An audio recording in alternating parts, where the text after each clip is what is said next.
speak today, we have to admit that we don't have an opposition in this country because William Ruto has managed to pocket Uhuru Kenyatta and pocket Raila Amolo Odinga. Now, Uhuru Kenyatta is not actively in the local politics, but now Raila Amolo Odinga got the majority and was the opposition leader of Kenya. He decided to abandon Kenyans and give his team to William Ruto. Actually gave William Ruto his top leaders of ODM, including himself. Now there were 5 in total. Then now, Kenyans have been left without opposition. The church has stepped up to do opposition in this country. And we've seen what they've been talking about. When we had the issue to do it, they came out and spoke about it. The Gen Zs and millennials have taken up the opposition, and we see what they are doing. Remind William Ruto of who he is now and then until abductions are occurring right, left, and center. Now, the opposition generally have been taken up by civilians, not politicians. Now, Raila Amolo Odinga was being interviewed on TV, and he came out and said that ODM party is not in government. Then where is it? Where is the ODM party now? Because it's nowhere in the opposition, and it's nowhere in the government, as you've said. Where is it? I think there's one reality Raila Amolo Odinga has not lived with up to now. He has not accepted. One, it is that the Kenyan youths are more educated than the ones he has been lying to all along, who are now 60s and 50s plus. So these youths are well informed, and they want a change that is concurrent to what the society, the community, and the world is changing towards. And these people are informed on who and what a person is doing, particularly those leaders in power. Therefore, there's no tactic of media that William Ruto, Uhuru, and Raila can use as we speak today to convince them otherwise, to make themselves look good. Raila is trying to hide behind that the opposition is not dead. But we know very well there's no opposition in this country, and that's what he has been doing for the past 10 years. So as we speak today, Raila Odinga says that ODM party is not in government. While when you see William Ruto in Mombasa, the people were defending him for being criticized for Shah and Shif. It was Joho and Junet Mohammed. And actually even Upio and I, ODM guys. Whenever there's a problem, they're the ones who come out. Recently, the abductions, Junet Mohammed was in support of the abductions. To some extent, let me say, kukejeli those who have been abducted. Kukejeli those mothers that are crying. Therefore, we cannot rule out the fact that ODM is in government. If Raila wants the signs of why we say ODM is in government, I can give them a list.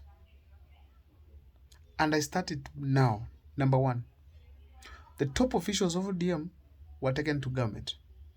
Raila Amolo Odinga said that William Ruto wanted people with merit to help perform in government. And he gave him those people. That is Joe, Opio and I. And of course, Wycliffe Ambassador Paranya and Mbadi. How is Joho, how did he merit to become, how is he qualified to be in that docket? How did William Ruto settle that through merit, Joho is now qualified to become a cabinet secretary under mining and stuff? Which engineering school of electricity did Opio Wandai go that makes him to become suitable to serve that office that Raila Amolo Odinga says that he was taken there by merit? How is Wycliffe Ambassador Paranya qualified? These are things that Raila Amolo Odinga is telling the people that they went there by merit. How is Joho? How did Joho? How was he determined to be suitable for that office? Someone who cannot get out of just talking, calls William Ruto mwizi and mkora, muongo. Now he comes out is the one who is doing what? Muongoring here. He's the one now telling Kenyans anything that he feels like. Tutajenga hii, tutafanya hii, madini yote, madini hapa. Mudomo tamu only, and there's nothing that is happening. Then you come and call Kenyans lazy. The Raila tells that these are the technocrats in government going to serve William Ruto to change this country.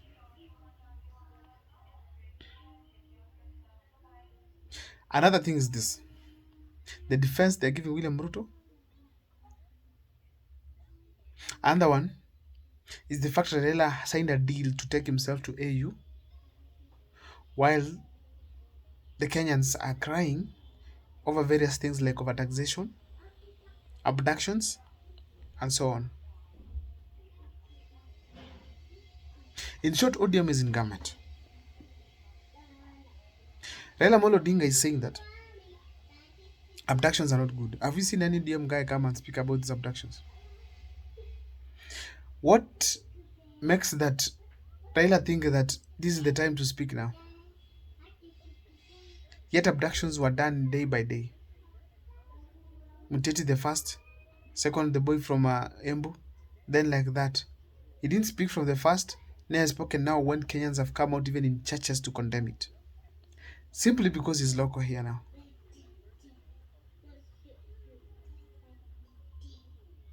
It cannot work that way, that Raila Amolo Odinga speaks when he wants, simply because to drive the masses in a certain direction. The youths are more encouraged right now to research further, to scrutinize leaders. It can't work. Why is that the ODM guy, none of the ODM guys spoke about it? Abductions. People kept quiet. Even Sifuna, usually hear him speak. Nowadays he's quiet. It is simply because these people are eating with government. Now if they speak, they're speaking to their boss. In short, ODM is not in government. No. It is in government, work with William Ruto to do anything they feel like for this country. Another proof is that when Gachagua was being impeached, ODM did not give a neutral ground of assessment of the situation and doing this and that. They decided to go with William Ruto and eventually decide to do what? To impeach Gachagua. That was against the wishes of most Kenyans. That was against the constitution, because there's no, I mean, not the constitution as such, but it was against the human rights, because Gachagua was treated like he's a criminal, yet he has not been investigated and proven that he is unfit to hold that office.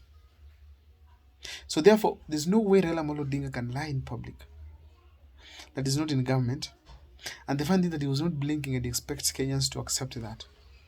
No way. Kenyans have reached a point where they know what to do, who you are, and what is your plan.